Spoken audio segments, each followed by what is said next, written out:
सत्यनारायण भगवान की कथा 5 अध्यायों में हम सभी लोग श्रवण करते हैं। पूरे भाव के साथ में भगवान की कथा को श्रवण करेंगे। पहला अध्याय। ओम एकदा नैमिषारण्ये ऋषियः शौनकादया पप्रच्छुर्मुनया सर्वे सूतं पौराणिकं खलु। एक बार नैमिषारण्य जैसे पवित्र क्षेत्र में 88,000 ऋषि तपस्या किया करते थे। जो ऋषि जैसा नैमिषारण्य में उनको शौनक ऋषि कहते थे। शौनक ऋषियों ने देखा कि कलयुग का आगमन हो चुका है और जब इस कलिकाल में जब घोर कलयुग आएगा तो हर व्यक्ति हर घर में लोग दुखी होंगे। इनके दुखों को कैसे दूर किया जाए। उधर से सूत जी महाराज का आगमन होता है और सूत जी शौनक आदि ऋषियों ने सूत जी से पूछा कि हे सूत जी महाराज, मानव आने वाले समय में मानव बहुत दुखी होगा, इनके दुखों को कैसे दूर किया जाए, कोई उपाय बताओ। तो सूत जी महाराज ने कहा कि ठीक ऐसा ही प्रश्न एक बार देवऋषि नारद ने भगवान विष्णु से पूछा था। वही वृत्तांत हम आप सभी को बताते हैं। कहा ठीक है। कहा कि देवव्रत नारद विभिन्न लोकों में भ्रमण किया करते थे। वो देवताओं का भी भला चाहते थे और राक्षसों का भी भला चाहते थे। और भ्रमण करते करते जब मृत्यु लोक में पहुँचे तो देखा कि हर व्यक्ति दुखी है, हर घर में लोग दुखी हैं, दुख प्राप्त कर रहे हैं। उनका मन व्याकुल हुआ, कैसे दुखों को दूर किया जाए। और कुछ सुझाने सीधे कहा वैकुंठ धाम की ओर प्रस्थान करते हैं। विष्णु भगवान के चरणों में ही यह उपाय उनको प्राप्त होगा। और वो चल देते हैं नारायण नारायण का उद्घोष करते हुए। सभी लोग नारायण का उद्घोष करेंगे।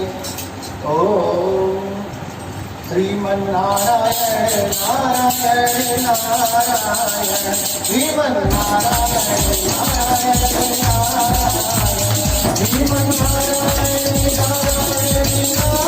नारायण श्रीमन्नारायण नारायण नारायण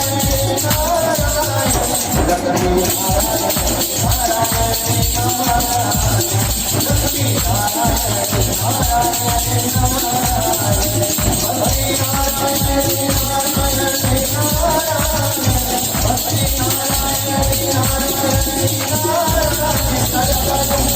नारायण का नाम लेते तो शुद्ध हो जाया करता है। सभी लोग प्रेम भाव पूर्वक नारायण का स्मरण करें। बद्री नारायण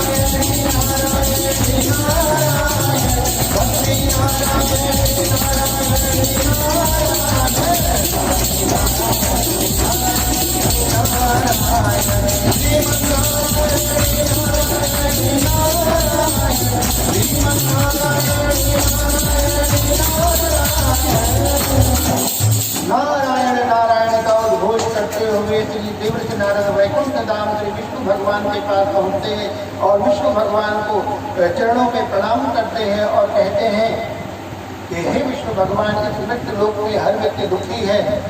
कहा कि कैसा दुख। कहा कोई तन दुखी, कोई मन दुखी, कोई धन बिन रहत उदास और थोड़ा थोड़ा सब दुखी। सभी दुखी थोड़ा थोड़ा हर व्यक्ति का। सुखी कौन? सुखी राम का दास का जो भगवत प्रेमी है, जो राम की कथा में, भगवत की कथा में और अध्यात्म की ओर लगे रहते हैं, वही सुखी है। उनका मन शांत रहता है, इसलिए कहा जाता है कि वही सुखी है। तो कहा तो फिर भगवान कोई उपाय बताओ। भगवान इस मृत्यु लोक में मनुष्य के कष्ट कैसे दूर हो। कहा एक उपाय है। कहा कौन सा? सत्यनारायण भगवान का व्रत। सत्यनारायण भगवान की शरण में आ जाए, व्रत करें, कथा को श्रवण करें और मनुष्य के समस्त प्रकार के दुख दूर हो जाएंगे, समस्त प्रकार के पाप नष्ट हो जाएंगे।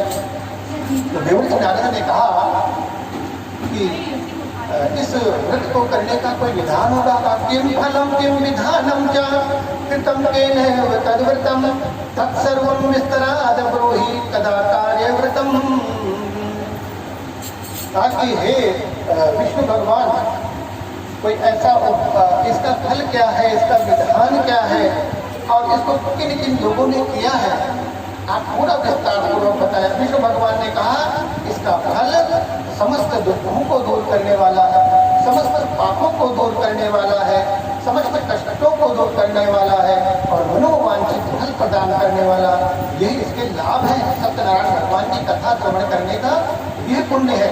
का इसका विधान, जैसे यहाँ पर केला पत्ता, केला फल, फूल इत्यादि और दूध, दही, शहद, पंजीरी, सफाया का चूर्ण लेकर के भगवान को, भगवान का भोग लगाते हैं। और अगर सामर्थ्यवान व्यक्ति है तो सोने का आसन दे, और सामर्थ्य नहीं है तो फूलों का आसन दे, और कुछ भी नहीं है तो हृदय आसन दे। का सबसे बड़ा आसन कौन सा है? हृदय आसन। हृदय से भगवान कहाँ विराजमान है? हृदय में विराजमान है। परमात्मा हृदय में विराजमान है। सबसे बड़ा आसन हृदय आसन है। ठीक है, ये भी जान गए। और इसका ये विधान हो गया। इस प्रकार से श्री सत्यनारायण भगवान को हम स्मरण करते हैं, उनका पूजन करते हैं, ध्यान करते हैं। और किन किन लोगों ने इस कथा को श्रवण करके उनका जीवन बदल गया, वो आगे की कथा में बताएंगे। और कहा इस कथा को पूरा लाभ प्राप्त करने के लिए, अधिक लाभ प्राप्त करने के लिए पूरी श्रद्धा और भक्ति के साथ में जो कथा को श्रवण करता है उसको ये पूर्ण लाभ प्राप्त होता है। कहा तो फिर ये भी मालूम हो गया। अब ये भी होना चाहिए कि इसका कोई मुहूर्त भी होगा। हे विष्णु भगवान, आप मुहूर्त भी बता दीजिए। सत्यनारायण भगवान की कथा श्रवण करने का कोई मुहूर्त बता दो। जैसे गृह प्रवेश कराना होता है, वास्तु शांति पूजा, विवाह आदि में लोग पंडित लोग मुहूर्त देखते हैं, मुहूर्त के अनुसार इसकी पूजा होती है। इसकी भी कैसे पूजा होती है? तो भगवान ने कहा, जब याद आपकी आती है मैं तेरे दर पर आता हूँ। जब याद आपकी आती है मैं तेरे दर पर आता हूँ। अपने सुख सुख सारे ठाकुर, अपने सुख सुख सारे ठाकुर, मैं तो तुम्हें आता हूँ। जब याद आपकी आती है मैं तेरे दर पर आता हूँ। जब याद आपकी आती है मैं तेरे दर पर आता हूँ। भगवान विष्णु भगवान ने नारद जी से कहा, जब भी याद आ जाए वही शुभ मुहूर्त है। इसमें कोई विशेष मुहूर्त नहीं। जब भगवान ऐसे आज अंशी जी का जन्म दिवस है और मन में आया कि कथा हो तो यह शुभ मुहूर्त हो गया। यही शुभ मुहूर्त जब भी भगवान ने कहा, जब भी हमारी याद आ जाए वही शुभ मुहूर्त हो जाया करता है। तो कहा ठीक है, ये भी सब समझ गए नारद का। अब सब फिर विधान समझ गए। कहा इस मृत्यु लोक में दुखों को दूर करने वाला, मनुष्य के संकट को दूर करने वाला अगर कोई विधान है तो वो सत्यनारायण विष्णु रूप में जो भगवान सत्यनारायण भगवान का भजन करते हैं, कथा श्रवण करते हैं, उनके समस्त दुख दूर हो जाते हैं। हे देवर्षि नारद, इस मृत्यु लोक में तुम जाओ और सबको बता दो, छोटी बड़ी कोई भी पूजा हो, कोई भी विवाह इत्यादि संस्कार हो, उन सब में सत्यनारायण भगवान को पहुंचा दो और इस मानव जीवन का कल्याण हो जाएगा। समस्त दुख दूर हो जाएंगे, समस्त कष्ट दूर हो जाएंगे और मनोवांछित फल देने वाला इस सत्यनारायण भगवान की कथा से समस्त मानव का कल्याण होगा। बोलिए श्री सत्यनारायण भगवान की। स्कंद पुराणे रेवा खंडे श्री सत्यनारायण कथाया प्रथमोध्याय।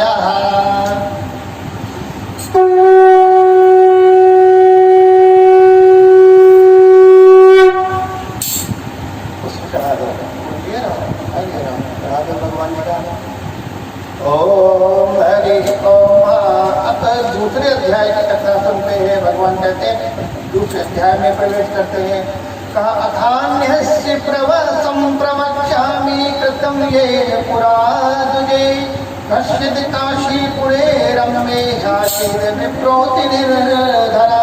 सूर्य महाराज कहने लगे कि अब आगे की कथा कहते हैं, उसे ध्यानपूर्वक सुनिए। कहा एक बार काशीपुरी में एक बहुत ही गरीब ब्राह्मण निवास करता था। उस ब्राह्मण का नाम सदानंद था। सदानंद बहुत गरीब था, गरीब ही नहीं दरिद्र ब्राह्मण था और भगवान की पूजा भी करता था। लेकिन भटका हुआ है। मनुष्य धरती पर देवता है, लेकिन जब तक उसके अंदर की भटकन नहीं दूर होती तब तक देवता उसको प्राप्त नहीं होती। ऐसे ही सदानंद भगवान ब्राह्मण थे, भगवान की भक्ति करते थे, लेकिन फिर भी भगवान से दूर थे और इतने दूर हो गए कि जीवन में इतनी गरीबी आ गई कि भीख मांगने लगे।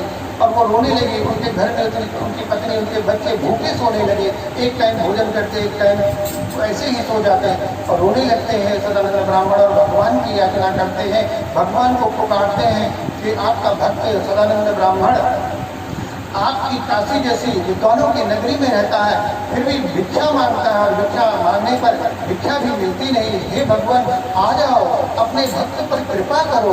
और इतने में भगवान सुना ही करते हैं, भगवान सुनते रहते हैं अपने भक्तों की वाणी, भक्तों की पुकार सुना करते हैं और भगवान दौड़े आते हैं और सदानंद पुकार रहे होते हैं। मेरा छोटा सा परिवार, मेरा छोटा सा परिवार, हरिया जाओ एक बार। मेरा छोटा सा परिवार, हरिया जाओ एक बार, हरिया जाओ एक बार। मेरा छोटा सा परिवार, भगवान को पुकार रहा है और पूरी भाव के साथ में भगवान को पुकारता है। कोई भाव के साथ में, प्रेम के साथ में भगवान की याचना करता है, पुकारता है तो भगवान दौड़े आते हैं।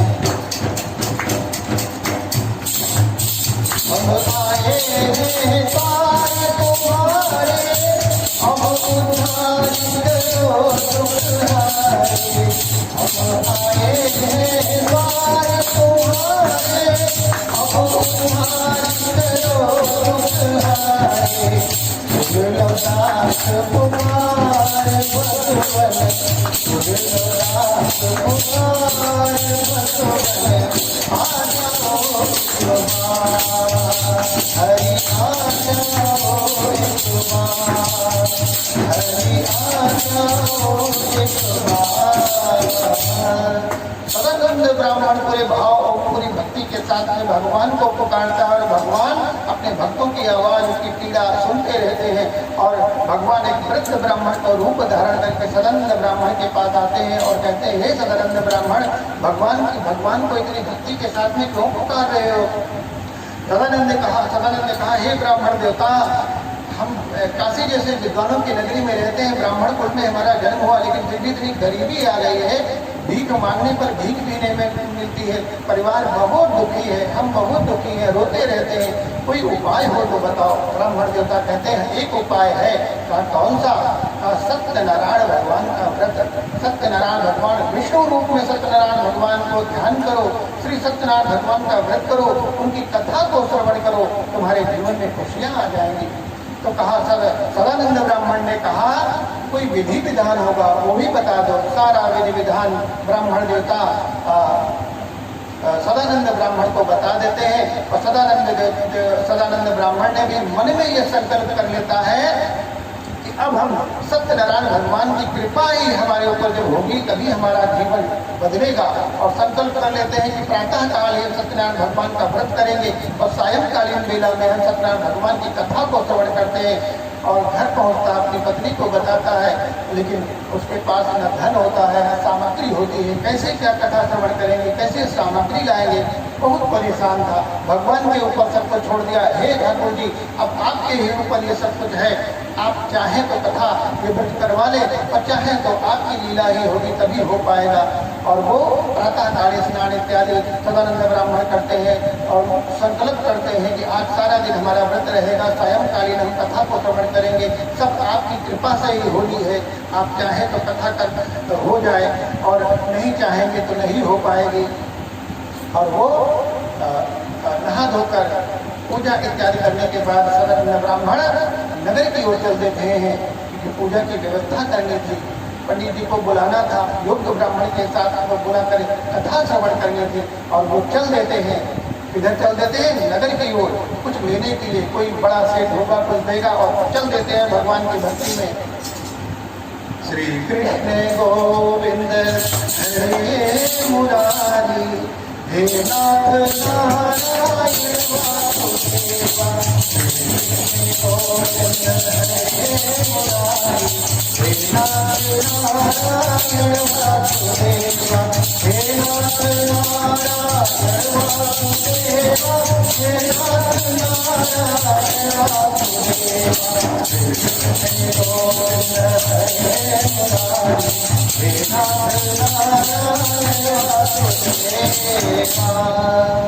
सेठ जी देखते हैं, अरे सदानंद ब्राह्मण इतनी भक्ति में भगवान का भजन करते हुए कहाँ जा रहे हो?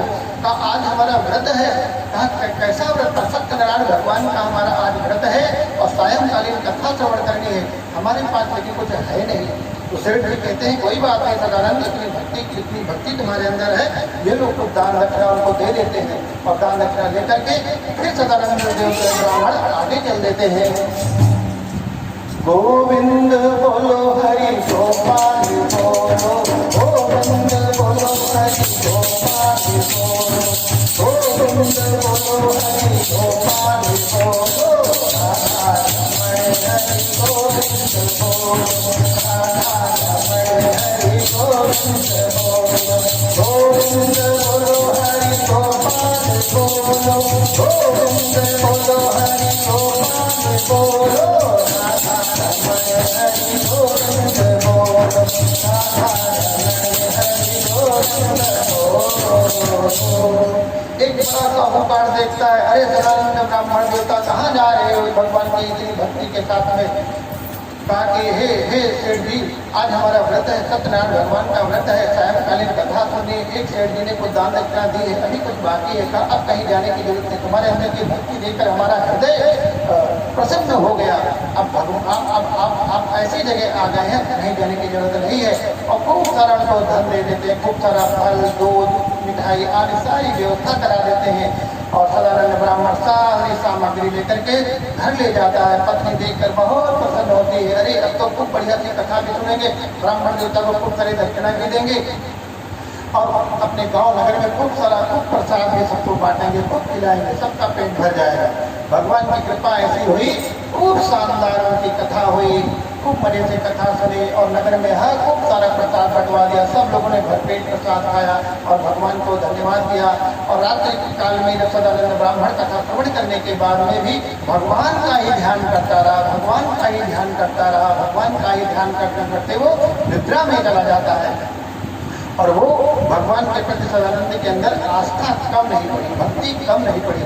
और भगवान की कृपा से सदानंद की खूब बड़ी कोठी बन गई, खूब बड़ा मकान बन गया, खूब नौकर चाकर उसके पास आ गए और एक खूब बड़ा आश्रम बन गया, खूब भैया खूब सारी आ गई और सदानंद का जीवन खूब अच्छा शानदार हो गया। उसका मित्र एक था लकड़हारा एक बार जा रहा था, कहा कि सदानंद ब्राह्मण आजकल दिखाई नहीं पड़ते, कहाँ वो है आजकल, ढूंढते हमारे मित्र है।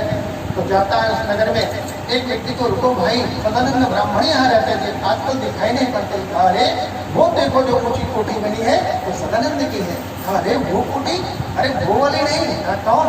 जो गरीब वाले हैं, जो भिक्षा मांगते थे, वो वाले सदानंद को पूछ रहे हैं। कहा नहीं ये वही सदानंद ब्राह्मण है जो आज उनके ऊपर ऐसी भगवान की कृपा हुई कि आज वो खूब बड़े सेठ बन गए। इस क्षेत्र के सबसे बड़े सेठ कौन? सदानंद ब्राह्मण।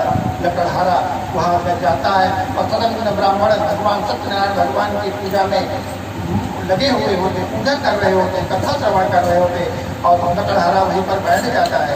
जब पूजा समाप्त होती है, प्रसाद ग्रहण करता लकड़हारा करता है और सदानंद से पूछता है, हे मित्रवर ब्राह्मण देवता, कल आप इतने गरीब थे, भिक्षा मांगते थे, आज इतना आलिशान आपकी कोठी, नौकर चाकर आश्रम, इतना सब दूध दही सब आपके, कैसे क्या हुआ?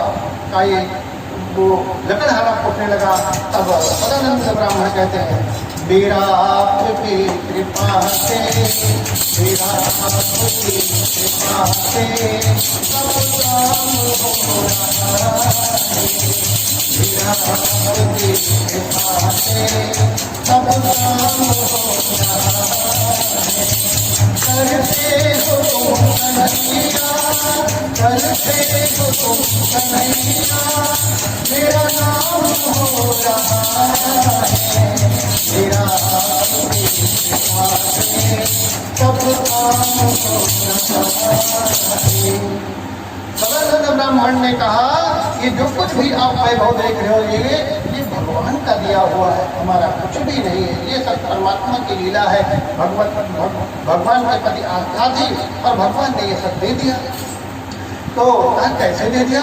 सत्यनारायण भगवान सत्य रूप में इनकी हमने पूजा की और भगवान प्रसन्न हुए, ये सारा वैभव हमको प्राप्त हो गया। लकड़हारा ने कहा कि अगर ये हम भी करें, सत्यनारायण भगवान की पूजा करें, तो क्या हमको भी प्राप्त होगा? बिल्कुल प्राप्त होगा।